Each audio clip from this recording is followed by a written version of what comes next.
Let's watch Senator Thom Tillis read Russell vote for filth.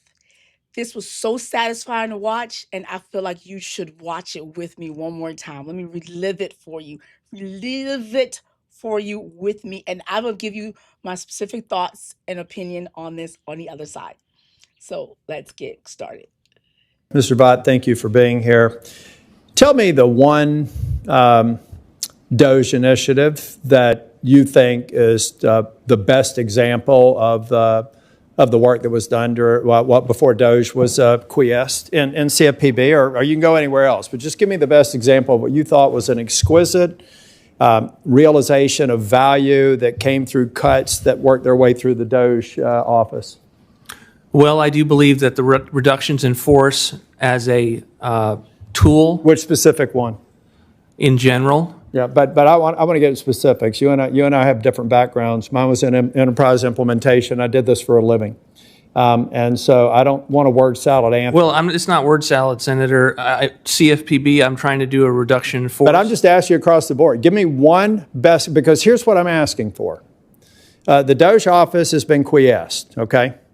But there were a lot of claims of billions and billions of dollars in savings. I simply want to know where you booked them and where I can see it. I didn't run Doge, Senator.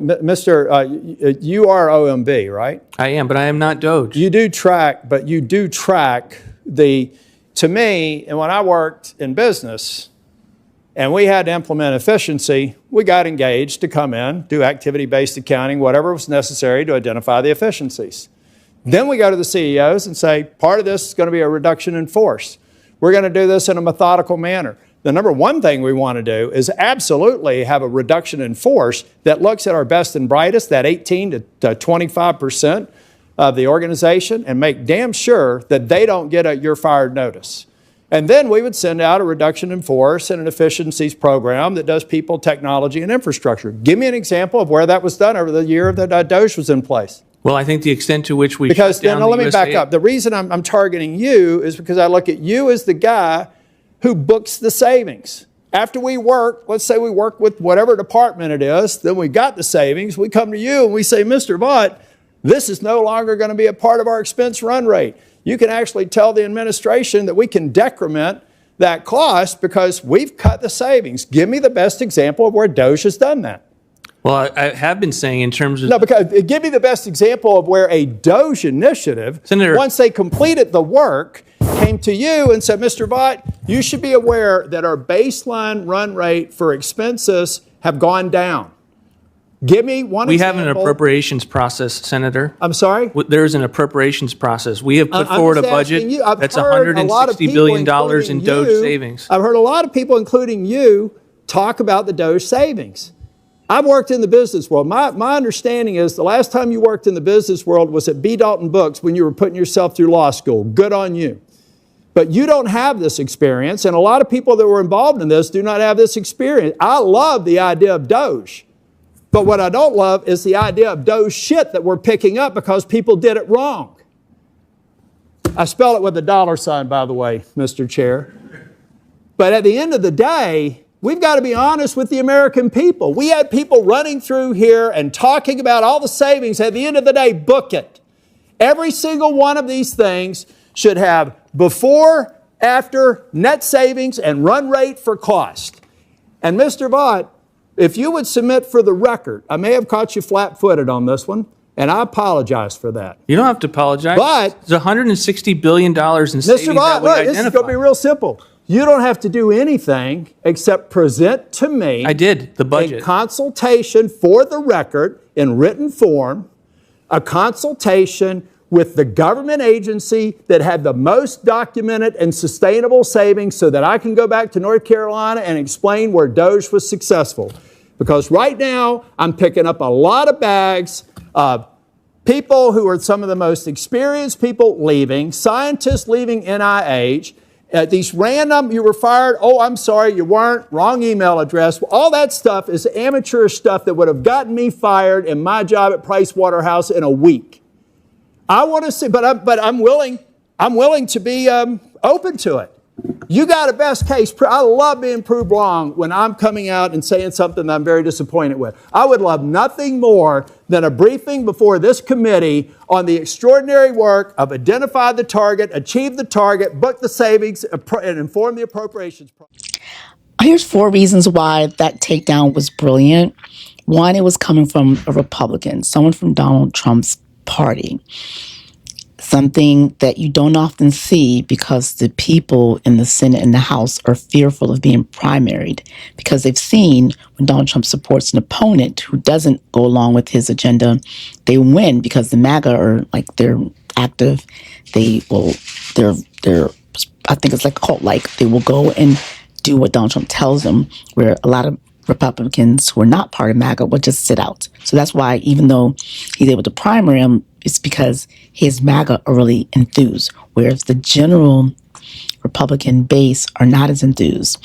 And so they're not supporting the establishment representatives that are in the House and Congress and Senate right now. They will just sit out because they're disappointed and they're disenchanted and disengaged.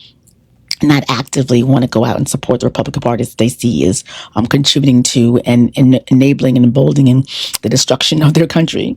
So that is why MAGA, Donald Trump's able to primary them. And because of that fear of being primaried, the ones in Senate now, they know very well that what's going on is out of order, is bizarre, because they're 60, 70, whatever years old. Some of them are 80 years old.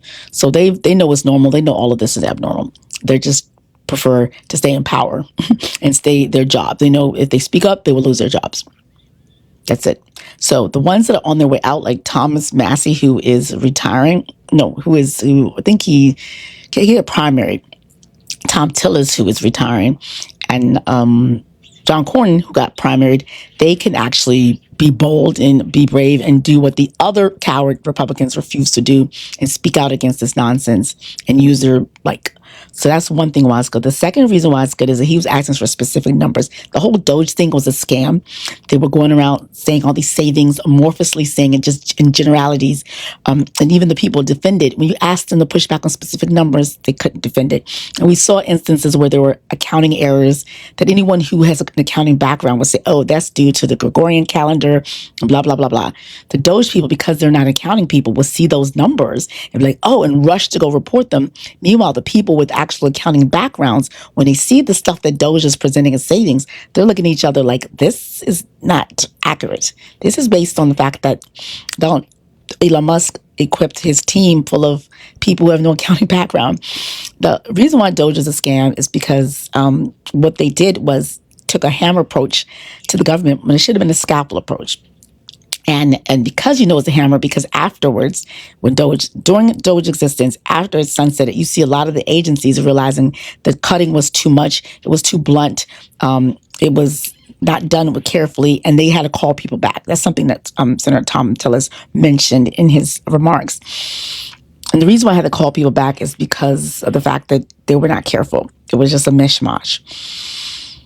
And I did a video you should watch. I'm going to put in the end screen where I called out Elon Musk, who was being investigated about 12 or so American executive agencies at the time he took over Doge. And then one of the first things he did was neutralize that threat of firing the people in those agencies, shutting some of them down, and doing it walkfully with disregard to the fact that it's going to impact American people and the civilians and the consumers and the folks that actually rely on their government to help and support them. And, that's what you have a government for. That's why you have representatives to look for your interests. But because Elon was only interested in himself, he did these cuts, and now he's out of the door, and the people are left to clean the mess. I love the props that Tillis had when he had the organic bag. It was like a poop bag. It was like the bag people carry when they walk their dogs, and they have a pooper scooper and put the dog poop and carry it with them. He had that to say, I'm picking up your shit. It seems he's like, Doge is gone, and now I'm left with all of these experienced, seasoned, career federal workers that hold up our country, that hold up our government, that allows things to be seamless, to allow us to be one of the best nations in the world, leave, brain drain, get pushed out for ideological reasons. And that's frustrating. And because he's a numbers guy, he says, I worked for Price Cooper Waterhouse for years. So this is how we do accounting. This is how we actualize and we justify cuts. It's specific. It's methodical. So give me that. He didn't have an answer. I thought it was so Sarah Palin-esque when Thom Tillis said, give me a specific example, which specific program is an example of the savings. And he says, well, generally all of them. Like Sarah Palin was being interviewed by Katie Couric, and Katie Couric asked Sarah Palin, what newspapers or magazines do you read to keep you abreast of current events? And she said, any of them, all of them, which showed clearly she's not reading anything. So that was like a Sarah Palin moment. But he couldn't answer. You saw him continuously pivot back to the overall savings. We saved such. We made a savings. That's just a statement. So he's like, I understand you say that, but let me see itemized. Let me see the functionality. And the reason why they saved those much is because it was indiscriminate cuts. It was not savings. And so Thom Tillis at one point said that when you... But actually, this is part of another video. Someone else called him out on this and said, what you say is a savings isn't truly a savings because economics-wise, you say it's a savings now, but the way you harm people and the way you harm consumers, it's net-wise is going to pan out to not be a savings after all. So that was good. And I also love the burn when he says, this is what I do. I'm experiencing this. I understand the last time you worked in business was when you were working at B. Dalton Books trying to put yourself through law school. I was like, burn. So he's like, give me some numbers. My time is up, but I need the numbers. And he's not going to have any numbers because they didn't do this. They didn't think of it. He's a zealot. He's ideological, ideologue, so they have these grand ideas of what they want to promote, but they don't understand the granular levels of impact of what they're going to do and how it impacts people, impact lives, impact children, impact the elderly, impact the disabled, impact communities, impact people who are poor, impact people who rely on services to get them around, impact people's bottom line, the money. It impacts a lot of people, all the things Russell Vought did. And he was purposeful because he was caught on mic. You've probably seen it, and I've shared it oftentimes on my social media, saying that in between Donald Trump's first term and second term, he was busy writing the executive orders. And one of the members from Project 2025 was also caught on the secret recording saying that they wanted to just give these people their directives so they can act. And that's why you see a lot of Donald Trump's cabinet members from Scott Turner, Lyndon McMahon, Lee Zeldin, Howard Lutnick, who else? The people who do programmatic things, Rollins, all of those folks are just going in and just cutting these agencies indiscriminately with no regard to the impact of it because they don't really care. They don't know. They're just robots. They were just given these directives and they're just acting, not in the best interest of the agencies that they're running. They were given a job.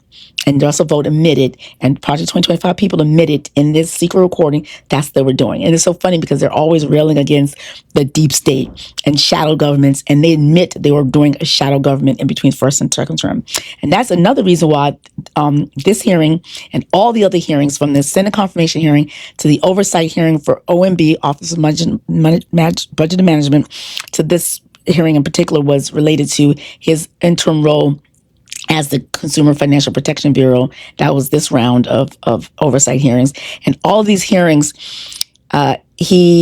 it's proven that he lied. In his confirmation, he said, I am not going to impound funds. I am going to follow the law. He did not follow the law specifically. He's been violating law. Recently, a judge just found that his cutting was a violation of the law. We've had interim decisions go along. This is a final decision by Judge Indira Talwani that Doge, he did, you cannot not fund programs that's already appropriated by Congress where they've already allocated and these grants have already been rewarded. They did what they needed to do to get these grants. You're pulling them back for ideological reasons and you don't have the authority to do that. So that's a decision that just came down against Russell Vought. You're violating the law.